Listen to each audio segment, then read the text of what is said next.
Jo feia temps ja que volia parlar del tema del desig i era un tema que sempre se m'escapava, era un tema que jo el veia com en infinitat de punts que trobes a la literatura, a la teoria psicoanalítica, al discurs científic, i que crec que tota la meva feina gira al voltant de preguntes relacionades amb el desig.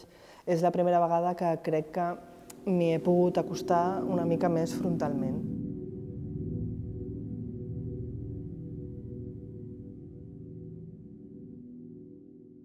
Sol que no clos són dues paraules mirall que vaig trobar en un poema de la Maria Mercè Marçal del llibre Sal oberta. Llavors, la cita és «I si et plau, no em capgiris el missatge. He dit solc i no clos. No saps llegir?» Llavors, jo aquest poema el veia com una crida a treure's a sobre cadenes i entrar al desig com un indret de llibertat, com un indret obert. I ella ho planteja molt clarament amb això, que és una manera molt descriptora o molt filològica de plantejar-ho. He dit una cosa, no el seu mirall, no el seu oposat, i li demana al seu interlocutor, en aquest cas, o interlocutora, que no li capgiri.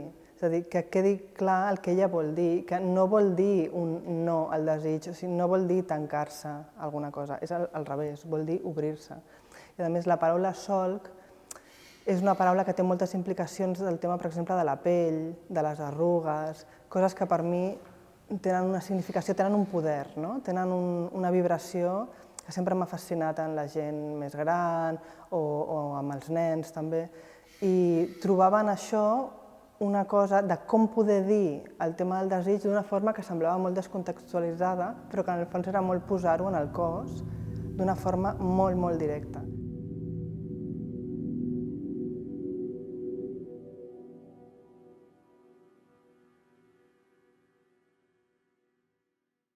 El punt de partida del projecte és el conte Bloodchild de l'Octavia Estelle Butler, que vaig llegir en castellà per primera vegada en la traducció de Rata Hidalgo, publicada per Consoni a 2020. Octavia Butler defineix aquest conte, en primera instància, com una història d'amor entre dos éssers molt diferents.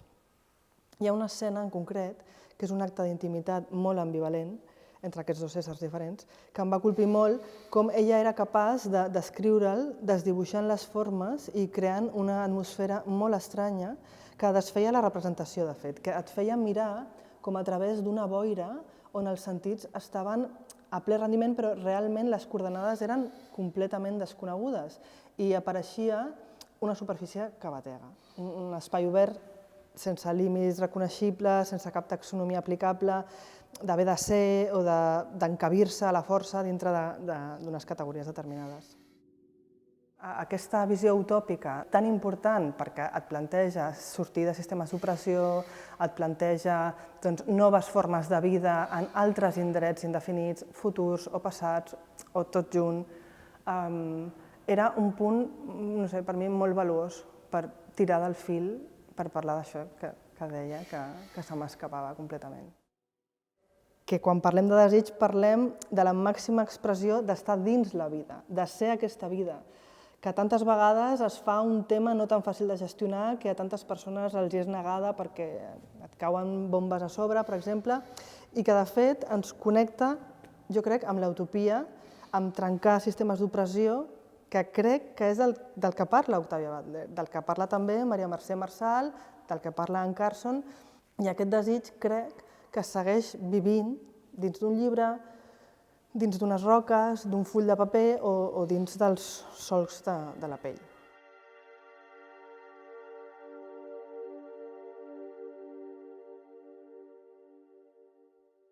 Plantejar el desig també com una manera de ser i estar. Quan ens plantegem el que és l'agència que tenim en un sistema polític, en un sistema social, econòmic, etc., la part del desig realment no sé si és una part o si és una cosa que ho envaeix tot i que realment ens sobrepassa. Sempre hi ha aquest no saber, hi ha aquest donar voltes, aquest donar-se cops de cap o aquest neguit, aquest anhel. I penso que és una cosa... És una vulnerabilitat que et col·loca en un lloc de força, no de debilitat. I m'agrada molt explorar això des d'aquest punt de vista, molt lligat també a quan tu negues a algú a que puguis ser, pensar, desitjar, sentir.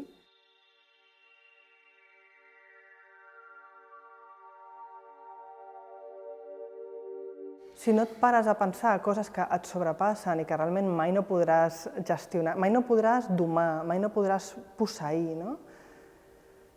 En el fons és molt alliberador entendre que tu no pots prendre les regnes d'això, que tu no pots dominar, però que sí que pots entrar en aquesta negociació on totes aquestes peces parlen entre elles, es relacionen entre elles, no poden existir les unes sense les altres, però amb molt d'espai pel mig. És a dir, no és una interrelació malsana, no? És un coexistir, la interdependència, el que va al cicle i tal.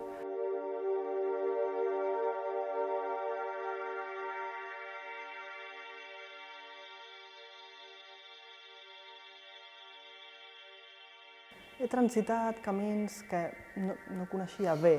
Penso que la persona que vingui a aquest espai m'agradaria molt que pogués tenir aquesta sensació de no saber ben bé què està passant, però que hi ha alguna cosa essencialment viva i, per tant, que desitja. No sabem com, però no ens cal saber-ho, no ens cal fer una descripció i tancar-ho, no ens cal tancar-ho.